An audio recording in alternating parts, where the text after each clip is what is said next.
The wind lashes across the endless savannah, carrying with it the scent of dust, blood, and life itself. In the tall grass, a band of Australopithecus moves in silence, their bodies crouched low, their eyes fixed on the shadows ahead. But these are not the same hands we know today. Where fingers might have grasped tools with delicate precision, curved claws gleam in the rising sun, extensions of bone and keratin, sharpened by survival hooks that cling to bark, dig into soil, and tear at prey.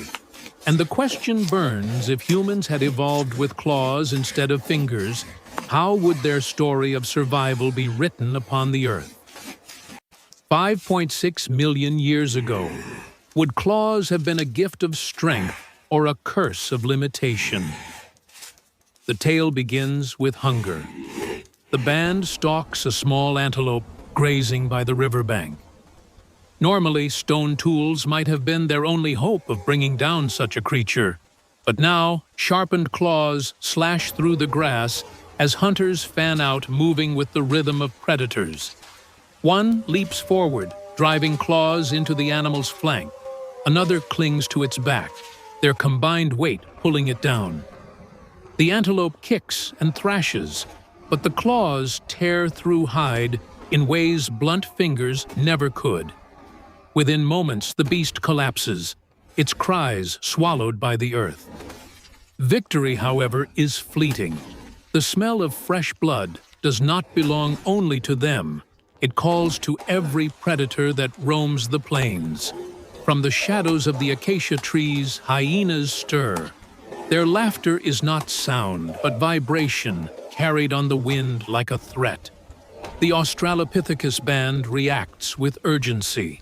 They slash chunks of meat with claws, passing strips of flesh into woven leaves to carry back to their shelter.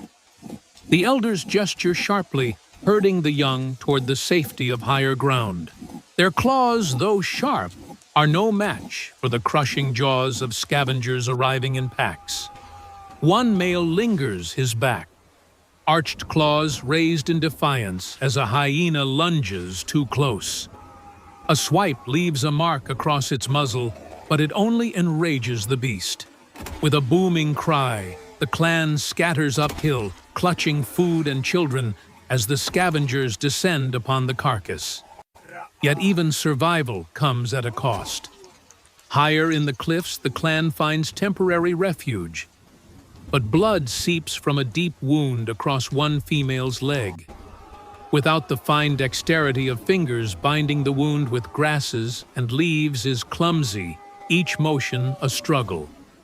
Here, claws become both savior and saboteur, useful in tearing bark for salve, yet limiting in weaving tight fibers for bandages.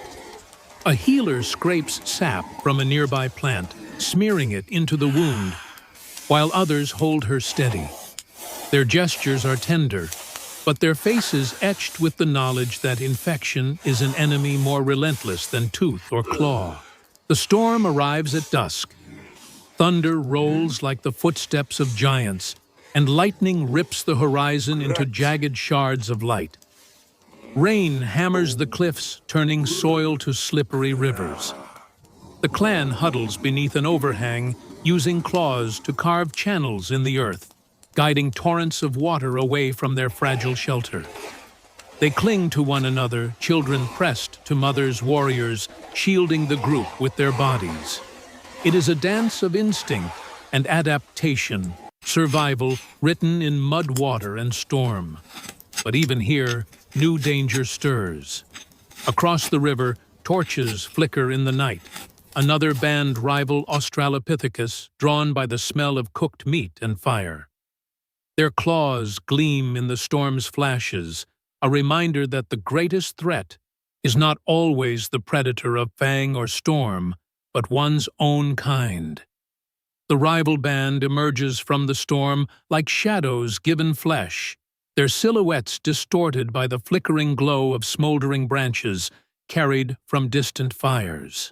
Rain pours off their matted hair and streaks their faces with mud, yet their claws gleam sharp in the lightning weapons born not of stone, but of flesh. The two groups lock eyes across the storm-slick rocks, and the air thickens with a tension more dangerous than the thunder above. Both know the truth. The savannah is merciless, food is scarce, and only one band can remain here tonight. The first move is not a cry, not a charge, but a silent gesture, a rival male scraping his claws across a stone to spark intimidation. The sound is a hiss against the rain, primal and sharp. One of the Australopithecus from the cliff band responds in kind, pounding his chest and raking his claws into the mud, raising clumps of earth like war paint. The storm becomes an audience to their ritual of power. Then it breaks. With a sudden lunge, the rival band surges forward.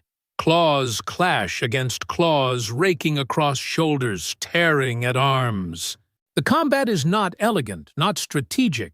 Raw strength and primal ferocity govern every movement. Claws grant savagery, but they deny the fine control of grip, making grappling awkward and unwieldy.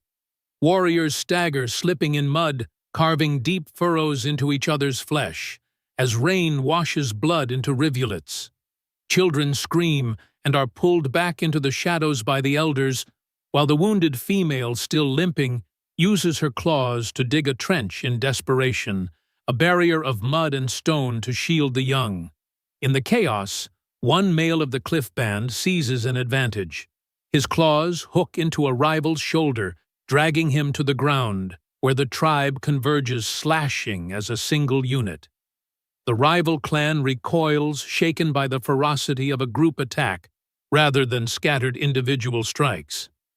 Claws alone are clumsy in combat, but together, wielded in unity, they become something greater.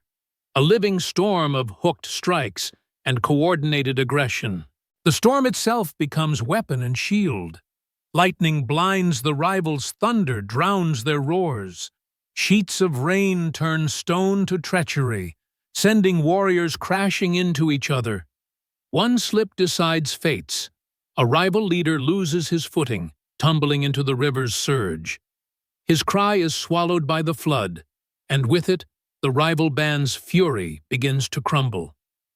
Panic seeps into their movements, and slowly, they retreat, snarling but broken, vanishing back into the night from which they came.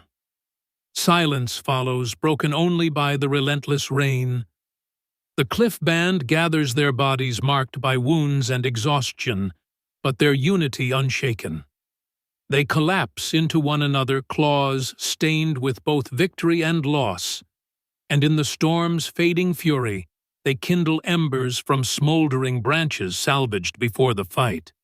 Fire blossoms weakly, then grows, casting fragile warmth against the night. The wounded female is laid before the flames. Another member crouches low, using claws to scrape away bark and reveal the wet heartwood from which smoke curls into the damp air. Healing herbs are crushed between palms and claws, pressed into wounds with careful, if imperfect, precision. A rhythm of care replaces the rhythm of violence. The young press close to their elders, wide-eyed, but safe, their small claws tangled in the fur of their protectors. And in this fragile circle of firelight, beneath the vast and indifferent sky, survival becomes more than the act of fighting. It becomes memory. Their scars are not just marks of battle, but symbols of endurance. Proof that even with claws instead of fingers, the story of humanity is not only written in blood and struggle, it is also written in the bonds that keep them alive. Dawn breaks across the drenched savannah, painting the horizon in streaks of gold and ash. The storm has passed, leaving the land heavy with the scent of wet earth and smoke. The clan stirs slowly, their bodies stiff from wounds and cold, yet their eyes glimmer with the quiet fire of survival. In the pale light, claws that once slashed in fury now serve gentler roles, digging channels for embers, tearing strips of bark to weave crude coverings, combing mud from children's hair. What was once weapon becomes tool, a dual nature etched into their very being. The wounded female rises with help, her limp less severe, after the night of care. She leans on the shoulders of her kin, her face carved with pain, yet also with pride. Around her, the young imitate the motions of the adults, scratching lines into the earth, as if to rehearse the story of the night. Already, survival is becoming myth, and myth is becoming memory. As the sun climbs higher, the clan prepares to move. They gather meat salvaged from the hunt-wrap herbs in leaves and climb down from their cliff refuge toward new ground. Every step is heavy, but their formation is steady, their unity unbroken. They carry no words, no songs, only gestures, only the rhythm of movement, only the echo of their struggle written in the soil. And so their journey continues, claws raised not only for violence, but for creation, for healing, for the endless forging of life against the wild. Here in this dawn, humanity's legend is not of claws or storms alone. It is of endurance, of rising again and again, until survival itself becomes sacred.